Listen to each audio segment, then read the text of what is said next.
Olá pessoal, tudo bem? Professora Ingrid Marise e essa é uma aula de Sociologia. Hoje nós vamos falar sobre o que, pessoal? Hoje nós vamos falar sobre raça e etnia, tá? Um assunto um tanto delicado, um assunto que causa bastante comoção, então vamos nos ater à parte teórica. Combinado? Então, vamos lá falar um pouquinho sobre todo esse contexto que nós vamos viver. Então, nós estamos aí no século do 18 para o 19, ok? E nós vamos ter aí uma ruptura com os estudos que as ciências naturais vai ocasionar nessa mentalidade dos filósofos, dos grandes pensadores, tá bom? Buscando o quê? Uma ruptura com aquela ideia do período moderno do que é ser humano. Então, lá no capítulo de filosofia, vocês têm visto que o período moderno, ele trata o ser humano como uma grande obra, né? Aquela questão que nós somos diferentes mesmo, a racionalidade, o pensamento iluminista. Então, ele, pelo contrário, aqui as ciências naturais, elas vão colocar que o ser humano é um descendente da natureza. Por exemplo, dos macacos, de um primata, que vai ser uma teoria que vai chamar bastante atenção e que até hoje ela causa bastante polêmica, tá? Que aí a teoria da evolução das espécies, então, do botânico Charles Darwin, tá? E ele vai dizer que o quê? Que os animais e seres humanos, eles estão na mesma escala evolutiva. E ele vai dizer que, então, seriam os sentimentos como uma forma aí de diferenciação entre nós. Então, a gente tem essa capacidade de sentir, de pensar e de orientar o nosso comportamento, enquanto os animais não têm. E nós vamos ter, então, uma visão eurocêntrica do mundo. O que é uma visão eurocêntrica? É como se tudo partisse do pensamento europeu e que todo o resto da humanidade só tinha que aceitar. Então, nós estamos falando da ideia de eugenia, que é um termo aí criado pelo inglês Francis Galton, tá? Ele aí vai dizer que a eugenia o termo para o bem-nascido, tá? O chamado, então, racismo científico, que é a tese que a eugenia vai trazer, ela tem uma forte influência nos estudos de Arthur Gorbiner, tá? A qual ele vai dizer que existem 3 raças puras, que derivariam de uma raça branca, negra e amarela. E que a mistura dessas raças, ela acaba degenerando, tá? Esse primeiro pensamento aí, e ela traz uma pátria de uma sociedade ideal, seria o embranquecimento. Pesado? Eu falei que seria pesado. Então, vamos continuar aqui com os nossos estudos. Então, essa ideia de eugenia, ela acabou sendo, como se diz assim, muito pelo aspecto biológico, né? Fenótipo. Então, ele vai colocar muito essa ideia aí de que são as características raciais que fazem o ser humano. Aí nós temos uma teoria chamada de a teoria da democracia racial. Por volta ali de 1930, até recente, né? O Gilberto Freire, aqui no Brasil, ele vai aí, então, observar o convívio entre as 3 raças que chegam aqui no Brasil, o branco, o negro, o índio, que já estava, e começa então a fazer estudos e ele chega a um termo super interessante, que é o termo que nós usamos hoje. Porque o termo raça, ele está em desuso, não usamos mais. Quem tem raça é gato, cachorro, papagaio, periquito, pode ver que tem raça. Nós não, nós possuímos etnia. Que é o quê? A etnia, ela é definida como um conjunto de seres humanos que vão partilhar de diferentes aspectos culturais, biológicos, tá? E que vão ali conviver fazendo parte de um pertencimento. Então, nada mais é do que um conjunto de indivíduos que, podendo pertencer a uma mesma nação, eles vão possuir um comportamento diferente, porque tantas outras coisas os tornam diversos, tá? E aí... Então, para falar desse tema, que é a diferenciação entre raça e etnia, a seguir será passado um vídeo para que esse conceito seja mais consolidado aí com vocês. Look at the people around. They're all different from you, unless you have an identical twin. You are you, and they are them. Nobody else is like you in the whole universe. Isn't that wonderful? Yet, there are many similarities between us, like the upright posture, the big skull, and the sparse body hair, which distinguish us from other primates and all other animals. The same holds true if you dive deep into the human cells and start comparing genomes. Only that Now the similarities are even larger. 99.5% of the genome is identical between any two people. The remaining 0.5% codes for the differences between us, enough to guarantee that each of our genomes is individual and unique. In fact, as the case with your appearance, there is no other genome identical to yours in the whole world. Now let's go back to people watching.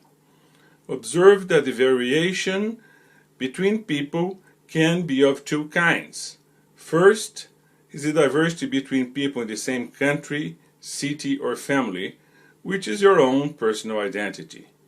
Second is the variation between populations that, for instance, distinguishes people from different continents. Dark skin is characteristic of some continents, and some specific eye and facial features are typical of others. This between population level of diversity is relevant because historically it has served to divide humankind into categories that were called races.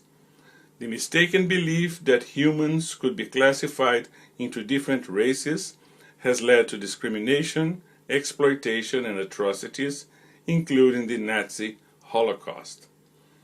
If once again we dip into our genomes to evaluate these two components of human diversity, we discover that the vast majority of the variation occurs between persons from the same population and not between populations. That means that I am as different from a fellow Brazilian as I am from an African or an Asian. We are all equally different. In other words, genome studies have shown once and for all that human races do not exist. Indeed, we find no races in the human genome. The physical features that are used to distinguish continental groups depend only on a handful of genes among the more than 20,000 genes of the human genome. And these few genes have absolutely nothing to do with those that influence intelligence, abilities, and talents. The reason why so much of the genome is identical in humans is because we are a very young species which appeared in Africa no more than 200,000 years ago.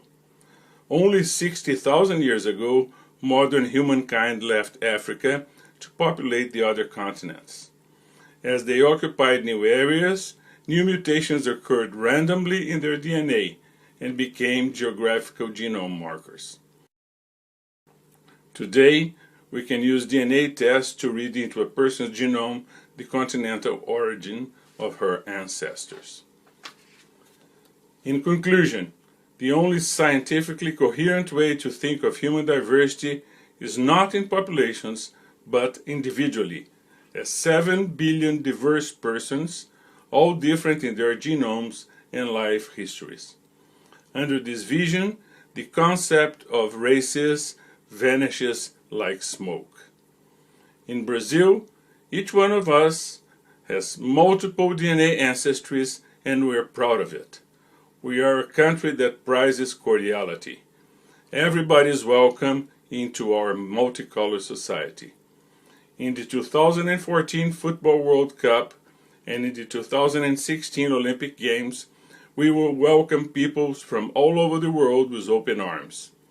We are all relatives in the big family of humanity. The Mozambican author Mia Couto writes of a black individual who, when arrested and questioned by the police about his race, replied, "Each person is his own race, Mr. Police. Each person is an individual humanity." Taking our cue from the wisdom of this character, we can say, I am me race. You are you race. We are no race. Essa ideia de eugenia colocava a Europa como superior em relação aos demais povos, então isso vai impactar bastante no colonialismo, tá? Aqui. A gente tem um grande exemplo de uma raça que se vê superior, a gente vai chamar de raças etnocêntricas, tá? Noções de etnocentrismo, a Grécia clássica ela era etnocêntrica. Todos aqueles que não partilhavam da cultura grega, que era o quê? Comer pão fermentado, falar grego, nascer no território e participar dos Jogos Olímpicos, eram chamados de bárbaros. Então, o bárbaro é todo aquele que não tem a cultura grega. Então, eles foram os primeiros povos a se ver assim, nós somos melhores porque nós fazemos isso, tá? Um estudioso chamado Claude Lévi-Strauss, ele vai colocar que é recorrente que em todos os grupos humanos existe essa necessidade dessa diferenciação. Então, quando você observa todas as comunidades humanas, elas vão apresentar essa visão etnocêntrica. E isso, por exemplo, pode levar a grandes tragédias na humanidade, como foi o Holocausto ocasionado aí pelo Terceiro Reich de Adolf Hitler na Segunda Guerra Mundial. Então, para que esse conteúdo fique mais consolidado aí na sua cabecinha, vamos ver um vídeo explicando os estudos do Claude Lévi-Strauss. En los últimos años, palabras como diversidad y multiculturalismo ganaron gran vigencia. Estos términos provienen de la antropología.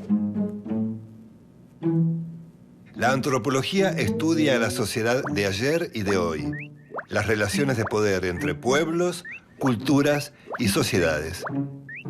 En sus comienzos se concentró en el estudio de los pueblos primitivos o salvajes, términos que años más tarde fueron reconocidos como discriminatorios.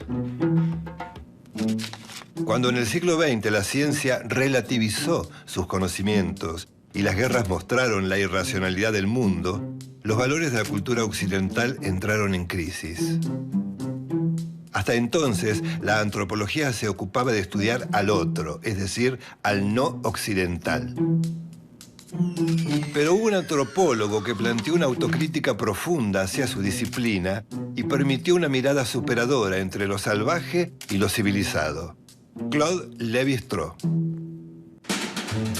Lévi-Strauss fue quien acuñó conceptos como diversidad cultural, que refiere a la convivencia entre distintas culturas, y multiculturalidad, que parte del reconocimiento del derecho a ser diferente y del respeto entre los diversos colectivos culturales.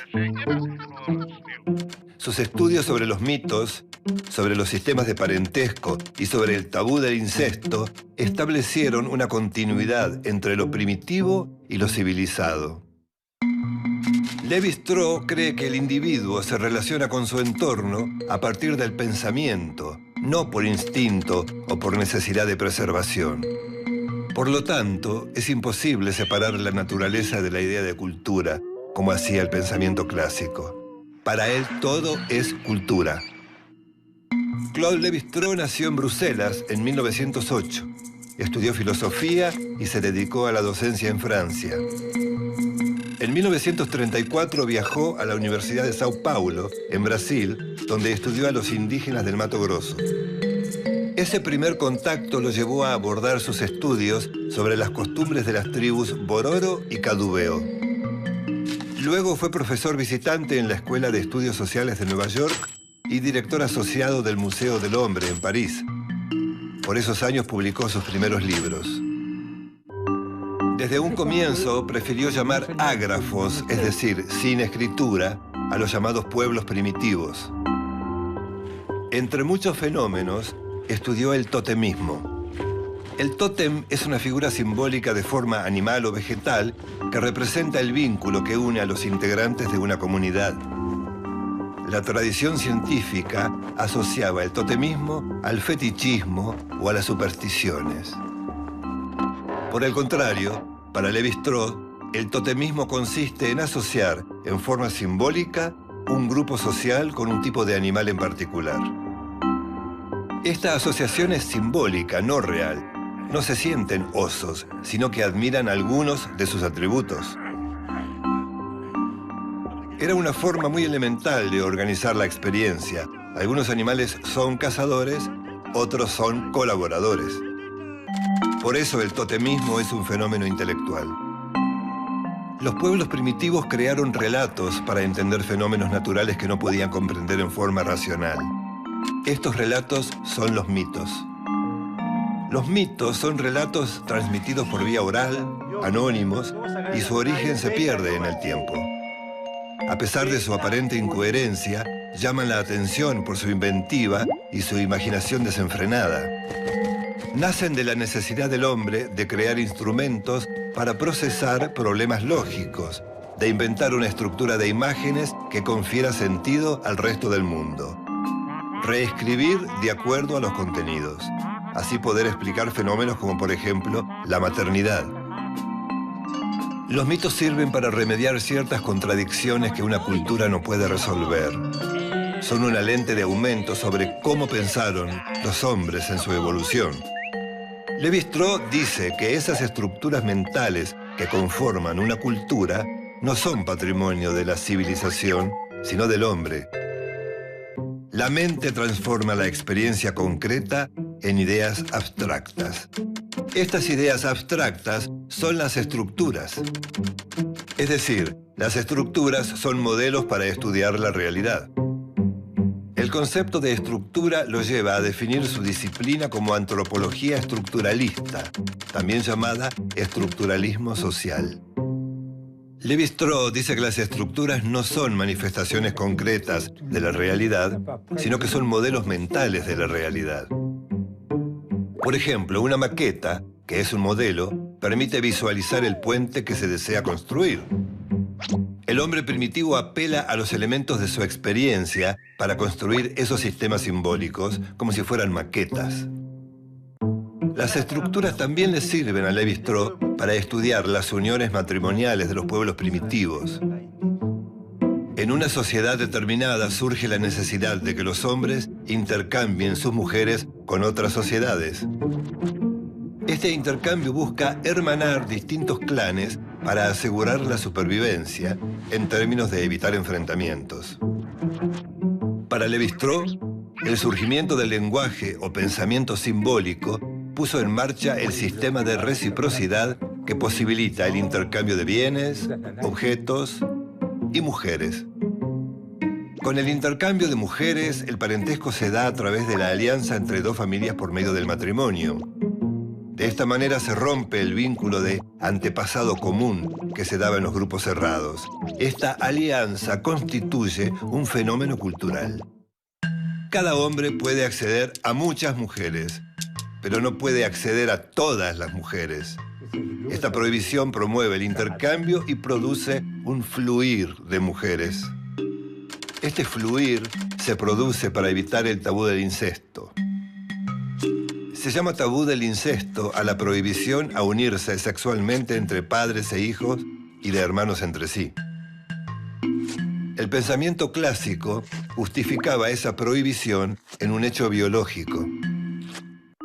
Durkheim, el creador de la sociología, vinculó la prohibición del incesto con una censura religiosa. Otros pensadores adjudicaron esa prohibición a la incapacidad del ser humano de excitarse con un pariente. Lévi-Strauss dice que no se trata de una imposición natural, sino cultural. El incesto impone reglas, hábitos y mandatos que no dependen de la naturaleza. Por lo tanto, se transforma en cultura. La función primordial del tabú del incesto es obligar a que los individuos se casen con miembros de otros grupos. A partir del tabú del incesto, un pueblo establece sus normas y sus prohibiciones. Ese nuevo orden es la cultura. De esta manera concluye que la forma de pensar del hombre primitivo y del hombre moderno son similares. Diferentes grupos indígenas clasifican plantas y frutos en función de colores, olores y sabores. El pensamiento sirve para oponer, clasificar, separar, jerarquizar y unir los elementos del mundo. La particularidad del pensamiento salvaje es que parte de la observación de lo concreto. El águila vuela, el gorrión vuela, la golondrina vuela. Así se llega a la abstracción. Hay animales que vuelan. Lévi-Strauss dice que el pensamiento salvaje, que él llama mágico, y el pensamiento científico son formas diferentes de abordar el conocimiento. El pensamiento mítico-mágico es un sistema lógico que permite clasificar, entender y catalogar el mundo conocido y producir nuevos conocimientos. A través de estos sistemas clasificatorios, el mundo se inscribe como un conjunto reconocible y manejable. Uno de los aportes más significativos de Lévi-Strauss es la idea de cultura que permite pensar al hombre primitivo como un hombre culto. Es decir, un hombre que piensa y razona para vivir en el mundo es un hombre culto. Estudiar a los pueblos primitivos permite estudiar la naturaleza de las sociedades. Sus pensamientos están reunidos en varios libros: El pensamiento salvaje y el totemismo en la actualidad, entre otros. Su serie mitológicas, que comprende lo crudo y lo cocido, de la miel a las cenizas, el origen de las maneras en la mesa y el hombre desnudo. Lévi-Strauss se convirtió en un referente intelectual indispensable a la hora de pensar las relaciones entre el hombre y la sociedad, la naturaleza y la cultura. Falleció el 30 de octubre de 2009 en París, Francia, a los 101 años. Ya había sido reconocido como una de las mentes más lúcidas del siglo. Pudo unir de forma natural las tres dimensiones del conocimiento: los afectos, la relación material con el mundo y las operaciones intelectuales. Su legado intelectual y moral fundamentó una ética de la tolerancia. E com isso, pessoal, no passar do tempo vai se andando os estudos de antropologia, então você tem a sociologia como estudo da sociedade como um todo, e a antropologia ela é um recorte dessa sociedade. Então, por exemplo, o que seria um estudo antropológico? Professora, é o estudo dos índios? Também. Por exemplo, a gente pode pegar a população de Formosa e estudar só a população do Colégio São José, só os indivíduos do Colégio São José. Aquilo dali seria um estudo de um recorte antropológico. Então eu tenho uma sociedade maior, que é da sociologia, e esses estudos menores, que são os estudos antropológicos. Não estou dizendo menor no sentido de melhor ou pior, não, de menor de você ter ali um recorte, tá bom? Então, o Franz Boas, aqui do Brasil, ele dá uma refutação dessa ideia que as sociedades humanas sejam a única linha evolutiva e que ele entende que a sociedade teria várias lógicas específicas, tá? Então, a diferença entre os seres humanos não estaria na constituição biológica somente, mas sim, principalmente no plano cultural. Aquilo que o Gilberto Freire, né, vai assinar aí pra gente, dando uma ideia do que a gente chama de relativismo cultural. Então, o que é o relativismo cultural? É o ponto de vista, é como eu olho o outro dependendo do lugar onde eu estou, da posição que eu estou olhando.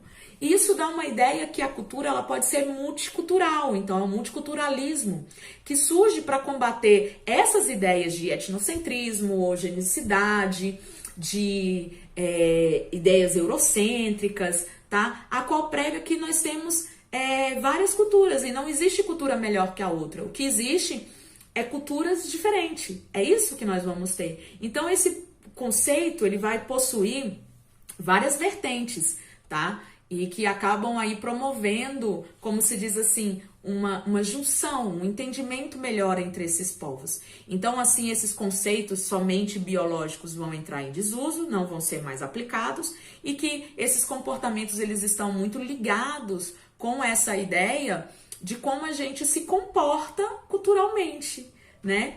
Então, partindo disso, pessoal, nós vamos ter uma mudança, e temos vários textos aí para que vocês possam absorver melhor sobre esse conteúdo. Ele é bem pequenininho mesmo, ele é bem fácil e entendido. Outra coisa que caiu na moda nesse período são esses estudos. Nossa, será que se o homem se comporta assim, como é que ele faz? E aí vem aquela ideia de que nós somos seres humanos quando a gente está na presença de outro ser humano. O que me torna humano é eu estar perante outro ser humano. E aí vem as histórias de Mowgli, o Menino Lobo. Eu vou deixar aqui linkado para vocês, se vocês tiverem curiosidade de verem documentários de pessoas como viviam como animais. E o tanto que isso prejudicou a parte psicológica, motora dessas pessoas. Então, para a gente entender bastante esse século XVIII e XIX, esse conteúdo ele é interessante porque muitas vezes a gente vê uma prática e isso tudo está no olhar, que é o relativismo. A gente vai aprofundar muito a ideia do relativismo quando a gente avançar nesses conteúdos de filosofia. Para que vocês possam entender melhor essa questão do relativismo, vou deixar agora aqui o vídeo de um poema chamado Ijuca Pirama. Então presta atenção aí para você entender os vários pontos de vistas. Então, para casa, o que é que vocês vão fazer? Vocês vão ler o capítulo, tem uns textos super interessantes aí para leitura, tá? Que vocês possam...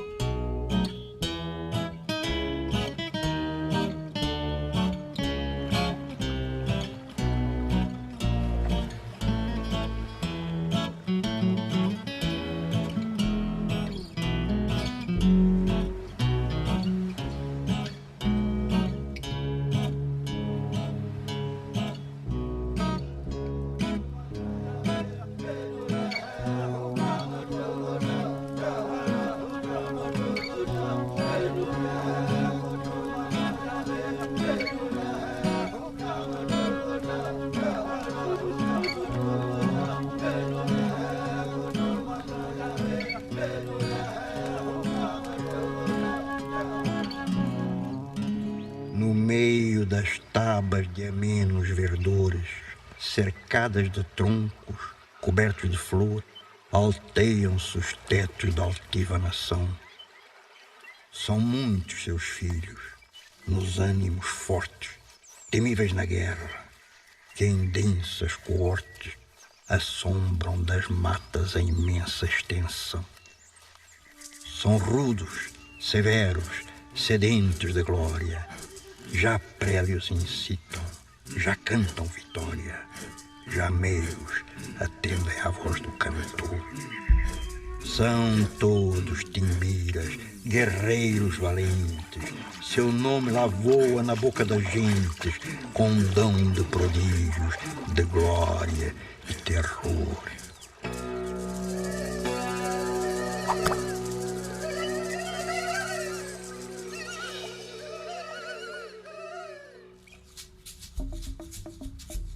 No centro da taba se estende um terreiro, onde ora se aduna o concílio guerreiro da tribo senhora das tribos servis. Os velhos sentados praticam doutrora, e os moços, inquietos, que a festa enamora, derramam-se em torno do mundo infeliz.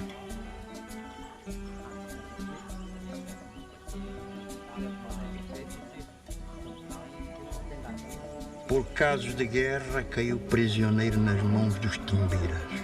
No extenso terreiro, assola-se o teto que o teve em prisão.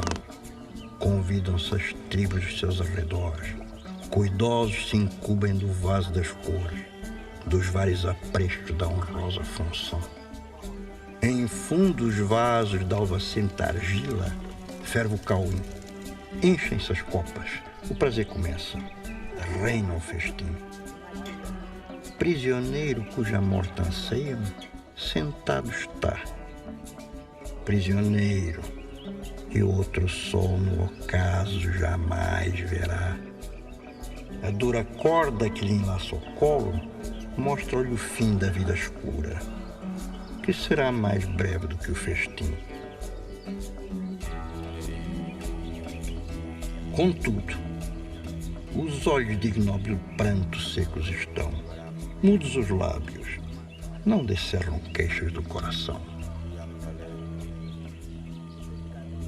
Mas um martírio que encobrir não pode, em rugas faz a mentirosa placidez do rosto na fronte audaz. Que tens, guerreiro? Que temor te assalta no passo horrendo? Honra das tábuas que nascer te viram, folga morrendo!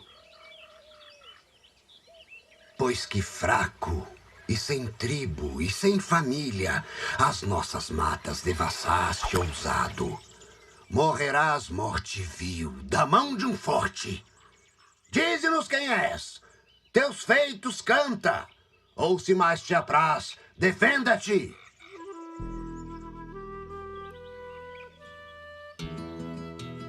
Meu canto de morte, guerreiros. Ouvi. Sou filho das selvas. Nas selvas cresci, guerreiros. Descendo da tribo Tupi, da tribo punjante que agora anda errante por fado inconstante, guerreiros. Nasci. Sou bravo, sou forte, sou filho do norte. Meu canto de morte, guerreiros, ouvi. Já vi cruas brigas de tribos inimigas e as duras fadigas da guerra provei. Nas ondas mendaces senti pelas faces os silvos fugaces dos ventos que amei. Aos golpes do inimigo, meu último amigo, sem lar, sem abrigo, caiu junto a mim. Com plácido rosto, sereno e composto, o acerbo desgosto comigo sofri.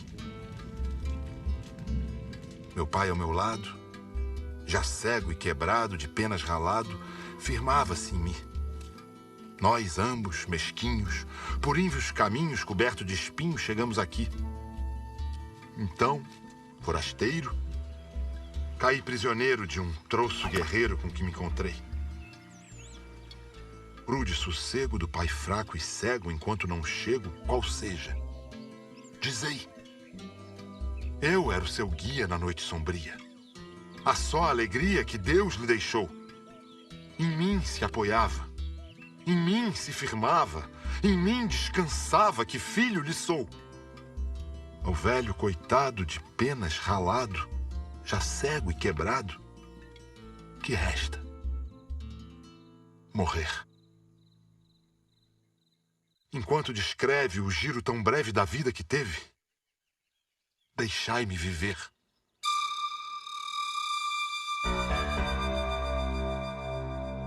Soltai! Pasma turba, os guerreiros murmuram. Mal ouviram, nem pôde nunca um chefe dar tal ordem. Soltai-o! Afrouxam-se as prisões a Imbira cede. A custo, sim, mas cede. O estranho é salvo. Timbira, és um guerreiro ilustre, um grande chefe. Tu que assim do meu mal te comoveste. Nem sofres que transposta a natureza, com olhos onde a luz já não cintila. Chore a morte do filho, o pai cansado, que somente por seu, na voz conhece. És livre. Parte. E voltarei. Debalde. Sim, voltarei. Morto, meu pai. Não voltes. É bem feliz se existe em que não veja que filho tem, qual chora. És livre. Parte. Acaso tu supões que me acobardo? Que receio morrer? És livre. Parte. Ora, não partirei. Quero provar-te que um filho dos tupis vive com honra. E com honra maior, se acaso vencem, da morte o passo glorioso afronta. Mentiste. Que um tupi não chora nunca. E tu choraste. Parte. Não queremos com carne vil enfraquecer os fortes.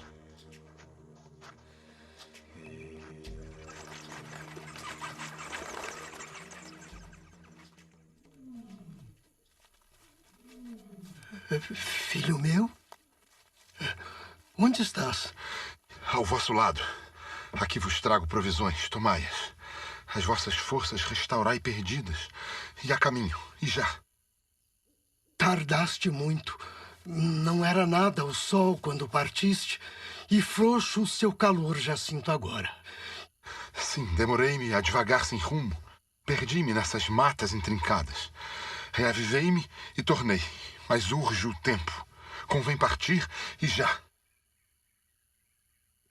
Que novos males nos resta de sofrer, que novas dores, que outro fado pior Tupã nos guarda. Mas tu tremes? Não conheces temor e agora temes? E com mão trêmula, incerta, procura o filho da tenda das trevas.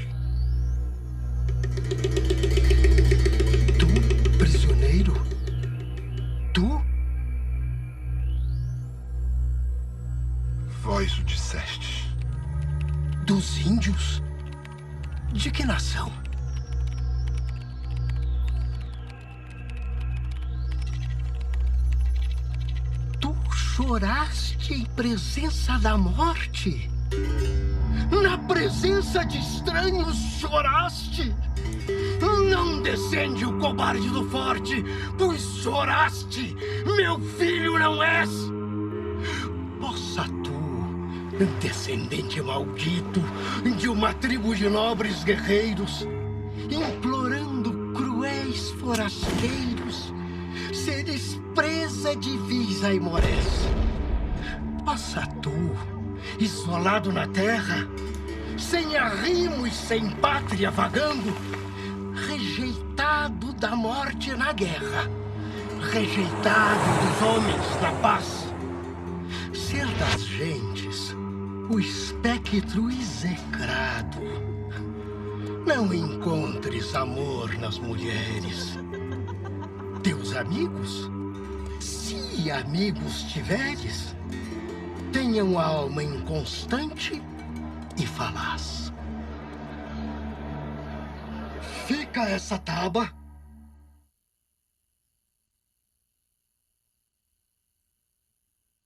Na direção do sol, quando transmonta. Partamos. Por amor de um triste velho que ao termo fatal já chega, vós, guerreiros, concedestes a vida a um prisioneiro. Ação tão nobre vos honra. Nem tão alta cortesia vi eu jamais praticada entre os tupis. E mas foram senhores em gentileza. Eu, porém, nunca vencido nem nos combates por armas, nem por nobreza nos atos, aqui venho e o filho trago. Vós o dizeis prisioneiro, seja assim como dizeis. Mandai vir a lenha, o fogo, a massa do sacrifício e a mussurana ligeira. Em tudo, o rito se cumpra.